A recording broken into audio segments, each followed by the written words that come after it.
Assalamualaikum warahmatullahi wabarakatuh. How are you today, guys? I hope you are right there. Okay, today we are going to learn to the next chapter. The second chapter is obligation using modal should in present, continuous, and perfect. So the first slide is, do you know? Should is a modal verb. We often use should when we say what we think is a good thing to do or the right thing to do. Maksudnya di sini adalah should adalah salah satu modal dalam bahasa Inggris, yaitu modal kata kerja. Kita biasanya menggunakan should itu ketika kita ingin berbicara atau ingin berbicara tentang apa yang kita pikirkan itu baik untuk dilakukan atau benar dilakukan. Contohnya, example is the government should do something about the economy. Pemerintah harusnya melakukan sesuatu untuk ekonomi. Nah, the next pengetahuan yang kedua yang harus kalian tahu adalah should is not as strong as must.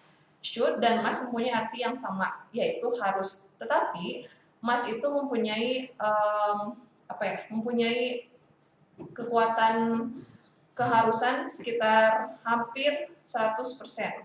Sedangkan should itu hanya sebagai advice atau saran, jadi tidak harus dilaksanakan sebagai kewajiban.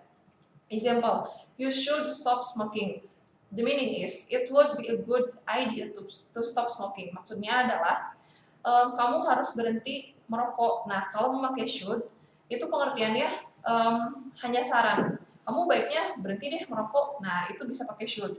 Tapi kalau kalimatnya berbeda, jika you must stop smoking, it is necessary that you stop smoking. Itu berarti kamu harus benar-benar wajib berhenti untuk merokok. Next, the function of should.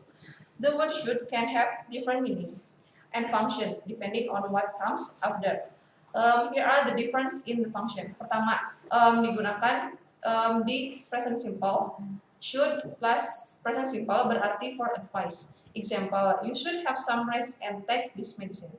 Nah, arti dari kalimat tersebut adalah sebagai saran kepada seseorang, kamu harus banyak istirahat dan minum obat. Nah, berbeda pada should plus present continuous. Kalau di continuous itu digunakan sebagai critics on present mistake. Jadi mengungkapkan kritik yang sudah terjadi di masa lalu. Contohnya gimana? Contohnya, you should be listening to your teacher, not talking to your friend. Kamu harus dengerin gurumu, bukan temanmu. Nah, berarti itu sudah terjadi. Maksudnya itu sudah terjadi di masa lalu kesalahannya. Yang terakhir adalah should plus present continuous. Ini digunakan untuk mengungkapkan kritik yang sedang terjadi di masa sekarang. Contohnya, example is you should be listening to your teacher, not talking to your friend. Kamu harus mendengarkan mendengarkan gurumu, bukan mendengarkan temanmu. Nah, kejadian itu ada di masa sekarang karena menggunakan kata kerja bentuk ing. Next adalah should plus present perfect. Ini digunakan untuk memberikan memberikan saran, tapi udah terjadi nih, memberikan kritik yang udah terjadi di masa lalu. Contohnya, you should have talked to him before you decided it. Kamu harusnya berbicara kepada dia sebelum kamu memutuskannya. Bisa juga ini tuh sebagai ungkapan kecewa. Contohnya, I should have studied harder. Nah, should have studied di sini artinya bukan harus, tapi seharusnya. Aku seharusnya belajar lebih keras. Next, let's see one by one my explanation. So, please pay attention, please. The first is should plus simple present. Nah, di sini misalkan jelasin lebih jelasnya bagaimana penggunaan should dan simple present itu. Kita lihat rumusnya satu persatu. Yang pertama, kalau kalian, if you want to make sentence positive sentence, you can make with the pattern subject plus should plus verb 1. Kenapa pakai verb 1? Karena di sini tensesnya adalah present tense. Nah, yang kedua, kalau mau bikin negative kalimat, negative sentence, you can subject plus should plus not plus verb 1. Tinggal ditambahin not aja setelah should-nya. Kalau mau bikin kalimat question sentence atau kalimat tanya, kalian bisa should-nya itu dipindahin ke depan. Jadi should ditambah subjek, ditambah kata kerja pertama atau verb 1, ditambah objeknya apa. Jangan lupa tanda tanyanya. Nah, fungsi dari should ini, seperti yang udah Miss jelasin tadi, digunakan to give advice a recommendation or suggestion. Jadi untuk memberikan saran, rekomendasi. Nah, itu menggunakan should plus simple present. Contohnya biar lebih jelasnya kita lihat contohnya. Yang pertama, I should probably go. Itu artinya aku mungkin seharusnya pergi. Yang kedua, they should not litter here. Mereka seharusnya tidak membuang sampah sembarangan di sini. Itu contoh kalimat negatif. Kalau kalimat pertanyaannya atau pertanyaannya gimana, Miss? Yang kita bisa lihat, should you have breakfast in your bedroom? Haruskah kamu sarapan di kamar tidurmu? Nah, itu contoh kalimatnya. Next, should continuous. Nah, di sini udah ada sama kayak yang slide sebelumnya, udah ada contoh tiga rumusnya. Yang pertama, subjek ditambah should ditambah be ditambah verb ing. Kenapa pakai be? Karena verb ing tidak bisa berdiri sendiri. Ingat, verb ing tidak bisa berdiri sendiri, jadi harus ditemani oleh be. Yang kedua, subjek ditambah should ditambah not ditambah be ditambah verb ing. Not-nya diletakkan setelah should dan sebelum be. Yang ketiga, untuk membuat kalimat pertanyaan, kalian bisa menggunakan should plus subject plus be plus verb ing ditambah objeknya apa. Nah, fungsi dari should plus continuous ini adalah mengungkapkan harapan tetapi tidak terjadi pada waktu sekarang. Contohnya, he should be taking a bath now. Dia seharusnya mandi sekarang. Nah, itu bisa digunakan juga seperti itu. Yang kedua, this is the library, so you should not be reading a book aloud here. Ini sebuah perpustakaan, jadi kamu seharusnya tidak membaca buku dengan bersuara keras di sini. Yang ketiga, kalimat pertanyaan. Should be watching TV while waiting for dad to come home. Haruskah kita menonton TV sementara menunggu ayah pulang? Nah, itu juga bisa digunakan seperti itu. Next adalah should perfect. Yang terakhir ini should perfect.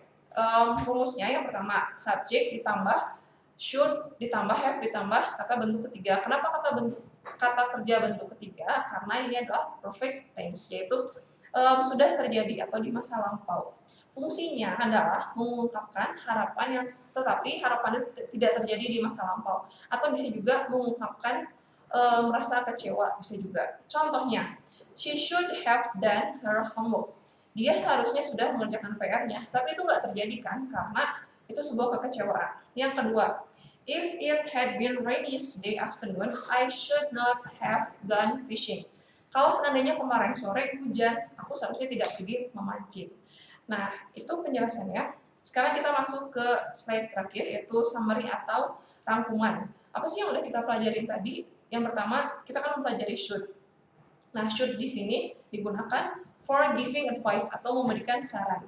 Contohnya, you should call him as soon as possible. Memberikan saran nih, kamu harus menelpon dia segera mungkin. Nah, yang lainnya, next, we can use should to give an opinion or recommendation.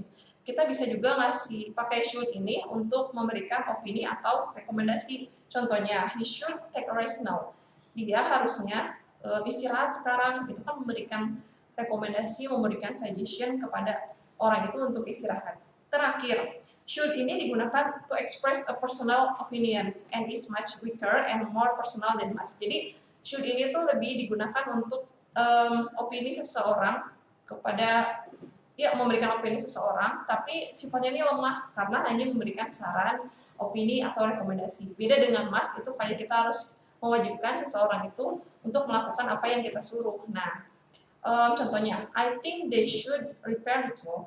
Aku pikir dia harus memperbaiki alat-alat tersebut. Nah, seperti itu contohnya. Nah, di sini sudah ngasih I put the exercise. The first exercise is complete the following sentence with should not have plus verb T. Jadi kalian tinggal tinggal memasukkan si kata kerja dalam kurung itu menjadi kata kerja bentuk yang benar sesuai dengan perintahnya. Okay, it's enough material for me. Thanks for your attention. See you on the next chapter. Goodbye.